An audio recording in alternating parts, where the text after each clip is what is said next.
బౌద్ధ నియోజకవర్గంలో బీజేపీకి మంచి ఆదరణ లభిస్తుందని ప్రజలు బీజేపీ వైపు చూస్తున్నారని వచ్చే ఎన్నికల్లో బౌద్ధ నియోజకవర్గంలో కమలం వికసించడం ఖాయమని ఆ పార్టీ ఎమ్మెల్యే అభ్యర్థి మోహన్ రెడ్డి ధీమా వ్యక్తం చేశారు.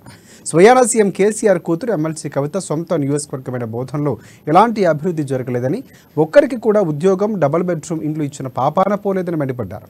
అన్ని పార్టీల కన్నా ఎంతో జనరంజకమైన మేనిఫెస్టోను తమ పార్టీ ప్రవేశపెట్టిందని, మేనిఫెస్టోనే తమను గెలిపిస్తుందన్న అంటున్న బీజేపీ అభ్యర్థి మోహన్ రెడ్డితో మా నిజామాబాద్ ప్రతినిధి నవీన్ ఫేస్ టు ఫేస్.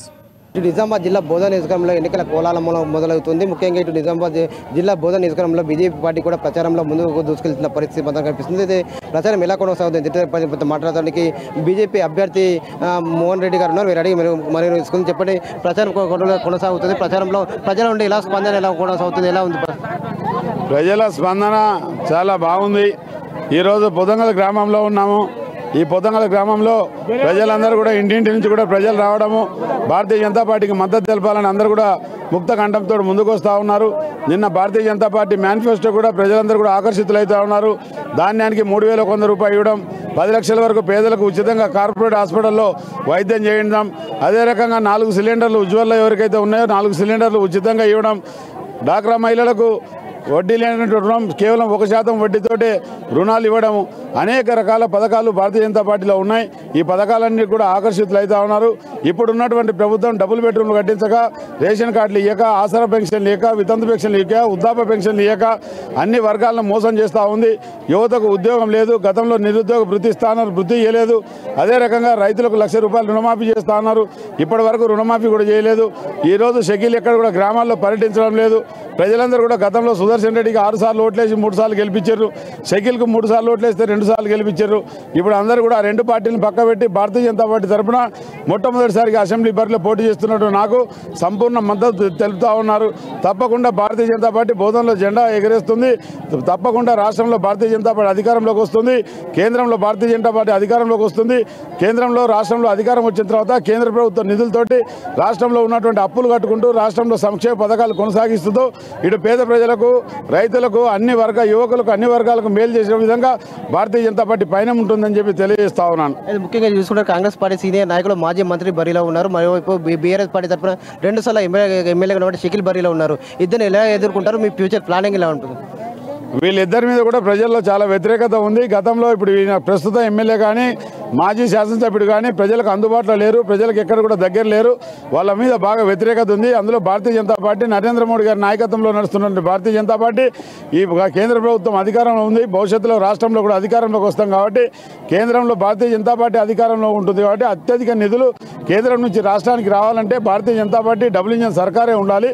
కాబట్టి వాళ్ళిద్దరిని ఎదుర్కోవడం మాకేం కాదు. ప్రజలే వాళ్ళను తిరస్కరిస్తున్నారు కాబట్టి తప్పకుండా మేము విజయం సాధిస్తాం. ఎంఆర్పీఎఫ్ కూడా మీకు మద్దతు పలుకుతుంది. బౌద్ధ నియోజకవర్గంలో ఈ ఎంఆర్పీ మద్దతు వల్ల మీకు ఎంత వాళ్ళకు కలిసి వచ్చే అవకాశం ఉంది? ఏదైతే ఎస్సీలు ఉన్నారో ఎంఆర్పీఎస్ నాయకులు మందకృష్ణ మాది గారు మొన్న ప్రధానమంత్రి కలవడం జరిగింది. వారు అక్కడ ప్రధానమంత్రి గారు కమిటీ చేసి వారికి మద్దతు తెలపడం జరిగింది.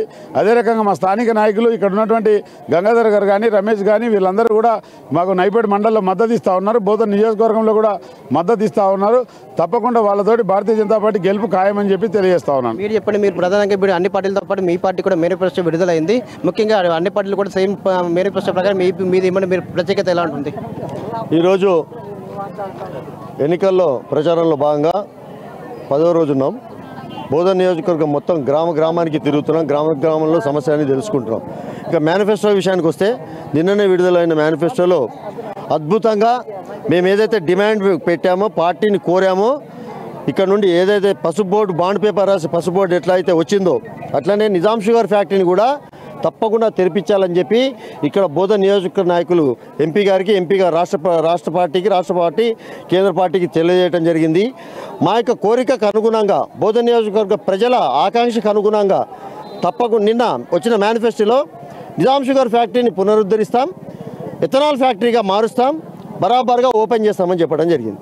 అలాగే బీడీ కార్మికులను కానివ్వండి, అన్ని వర్గాలను సంతృప్తిపరిచేటట్టు ఈరోజు పొతంగల్ గ్రామానికి తీసుకున్నట్టయితే, ఈ గ్రామంలో సీఎం గారి కూతురు మా ఆడపడుచుకు సంబంధించిన గ్రామం ఇది. కానీ గతంలో ఎంపీటీసీని భారతీయ జనతా పార్టీని గెలిపించి భారతీయ జనతా పార్టీని నెత్తిపైన పెట్టుకున్న గ్రామం ఈ గ్రామం. ఇక్కడే చూసినట్టయితే ఇక్కడ సమస్యలు చూసినట్టయితే డబుల్ బెడ్రూమ్ కానివ్వండి వివిధ సమస్యలతోటి ప్రజల్ని ఎవరు పట్టించుకునే పాపాన పోలేదు. అయితే భారతీయ జనతా పార్టీ ఈరోజు ప్రచారంలో భాగంగా వచ్చినప్పుడు కూడా అమ్మలు కానీ అక్కలు కానీ అందరూ చెప్తున్నారు కవిత కేసీఆర్ గారి కుమార్తె అయినప్పటికీ గతంలో సుదర్శన్ రెడ్డి 15 సంవత్సరాలు ఉన్నా ఒక్క ఉద్యోగం ఇవ్వలే. గత 10 సంవత్సరాల నుంచి కవిత గారు ఇక్కడ ఆడపడుచుగా ఉండి షకీల్ ఎమ్మెల్యేగా ఉన్నా ఒక్క ఉద్యోగం కూడా ఇవ్వలేదు పొతంగల్ గ్రామాన్ని. కానీ భారతీయ జనతా పార్టీ గత 3 నెలల క్రితం చేపట్టిన జాబ్ మేళాలో పొతంగల్కి సంబంధించిన 2 అమ్మాయిలకి బ్రహ్మాండమైన సాలరీతోటి ఉద్యోగం కూడా కల్పించడం జరిగింది. ఇకపోతే మేనిఫెస్టో విషయాన్ని తీసుకున్నట్టయితే చదువుకునే ప్రతి బాలికకి ఒక ల్యాప్టాప్ ఫ్రీగా ఇవ్వటం అనేది చాలా హర్షించదగ్గ విషయం. కాబట్టి బ్రహ్మాండమైన అట్రాక్టివ్ మేనిఫెస్టో ఉంది. ఎందుకంటే ఇక్కడ కేసీఆర్ లాగానో లేకపోతే అక్కడ కాంగ్రెస్ 6 వాగ్దానాల లాగానో కాకుండా ఈరోజు కేసీఆర్ని మోడీని చూసినట్టయితే మోడీ గారు ఇచ్చే ప్రతి మాటని ప్రజలు నమ్మే పరిస్థితిలో ఉన్నారు. కాబట్టి మా మేనిఫెస్టోకి ఆకర్షితులు అవుతారు. తప్పకుండా బోధన్ నియోజకవర్గంలో భారతీయ జనతా పార్టీని గెలిపిస్తారని పూర్తి విశ్వాసం మాకుంది. ఒకటే చెప్తారా, ముఖ్యంగా బోధన్ నియోజకవర్గంలో బీజేపీ పార్టీకి మంచి అవాదన ఎంఆర్పీఎస్ నాయకులు కూడా తమకు మద్దతు పలకడం ఎంతో దానికి ఉపయోగపడుతుందని చెప్తున్నారు. ముఖ్యంగా తమ manifesto BRS party Congress party manifesto కాకుండా ప్రజలకు అందరికీ ఉపయోగపడే మేనిఫెస్టో ఉందని చెప్పి కూడా ఈ మేనిఫెస్టో ముందడికి ప్రజలకు తీసుకెళ్లి తాము గెలుపొంది తీరుతామని చెప్పి కూడా ఇక్కడ వీరు చెప్తున్న పరిస్థితి మాత్రం కనిపిస్తుంది. కెమెరా మైపల్తో నవీన్, అమ్మానుస్, నిజామాబాద్.